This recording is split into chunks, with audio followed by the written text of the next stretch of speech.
Welcome back to Arc Salt Lake. We cover authentic, relevant, and community stories and jobs numbers. That's right. It is that time of the month when we do take a look at the latest job numbers for Utah. Since January, Utah has outpaced the national average in job growth. Now we have Jared Mendenahll from the Department of Workforce Services to kind of give us an update on Utah's new numbers. So we're always like we were talking about crossword puzzles and Wordle. Yeah. The word of the day would definitely be stable. Oh. Stable and predictable. The jobs report's in. This is good. Job growth was 2.3%. That's 39,700 jobs, about 40,000 new jobs in the past year. Unemployment stayed low at 3.2%, and compared to those national numbers, these are really good because the national number was 4.1% on unemployment, and the job growth was only 1.1%. Right.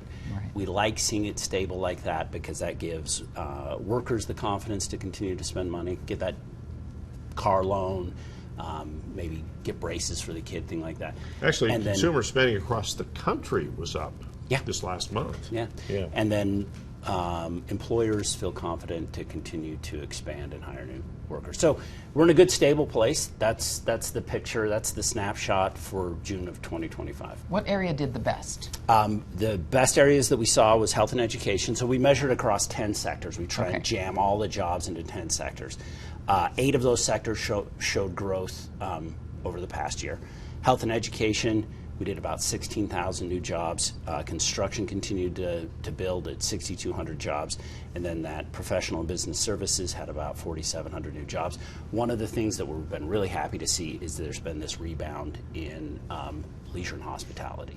So there was a slowdown in hiring for leisure and hospitality over the past couple of years. We saw that grow by 2%, and that's about 3,500 new jobs. So we're seeing that growth come back. That's something that we're happy.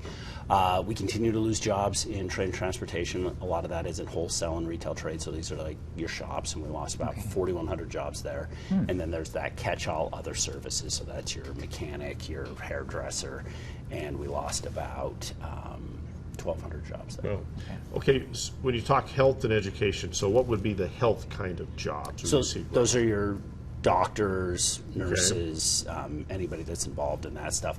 And there is a lot higher demand. We have a demographic shift that's happening. A lot of baby boomers getting older. They need more health care, so we are seeing kind of that shift. Well, they're building more hospitals and more clinics, so hopefully there are workers to fill those jobs. There's always supply and demand there. Right. And there's high demand for that kind of health. And doctors and nurses now are kind of a shortage for the state as well. Yeah. And what about education? You're talking teachers, or are there other those would be all of your public education or areas, so that there's a big chunk there. It'd also be your higher education, things like that. So there's a lot of jobs. And what about kids, summer jobs? So one of the things that we do watch is to see where that youth employment, and this is one of those numbers where you're going to see wild swings because they're typically in that 16 to 24-year-old range. There's a lot of dynamics going on. So we did see that come down, the unemployment rate come down to about 8.4%, and it was 11% a year ago. Oh. So we saw that come down.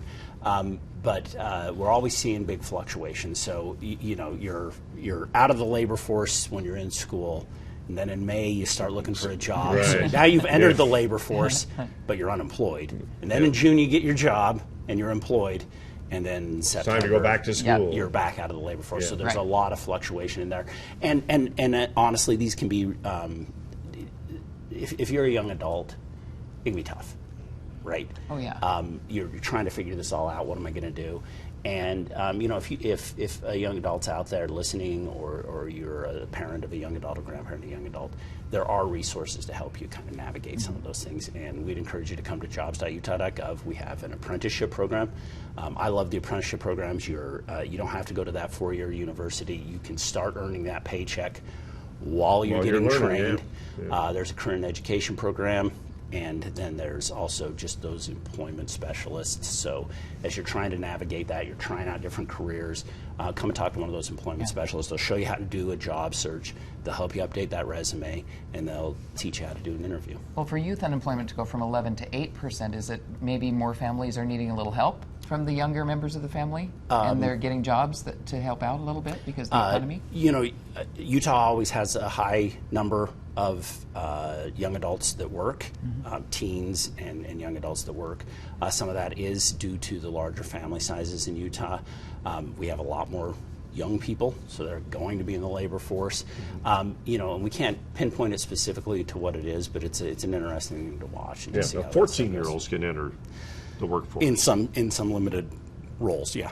Like would be maybe restaurant work for a couple Certain Yeah, hours, usually, though, right? Yeah, usually Yeah. there's some restrictions on the number of hours you work, what hours you work, you know, what kind of work you do. Shifts. Yeah. So there is, you know, again, there are those jobs available, and we'd encourage you to come to jobs.utah.gov and check out some of those things. Jobs.utah.gov. One source stop, right? Right. I mean, yeah, Got tons of resources. tons of resources. Or you go right to their offices and meet Jared. He'll Yeah. find you a job. Yeah. No, it's not what I do. No, you break down the numbers break very down the well. numbers. Thank you so Yeah, much we for coming appreciate in this that. morning. Utah is stable. Stable. That's so good to hear. All right. Yep. Always. We're like We leading do, the nation, we, really. we do tend to have Yeah. a lot of stronger economy. A lot of that's due to just that push to really diversify the economy in the last 40 years, and that bodes well. Like there's just a good work ethic. There's just a culture of work here. There's stakeholders that have really set up policies and everything that are friendly to continue to have a strong economy. And Utah continues to be a good place to live and work. And good morning newscasts. And the best. That morning helps a lot, newscasts, doesn't it? Frankly. Yeah. All right, Jared Mendenhall, thank you very much Thanks for so being much. with us. And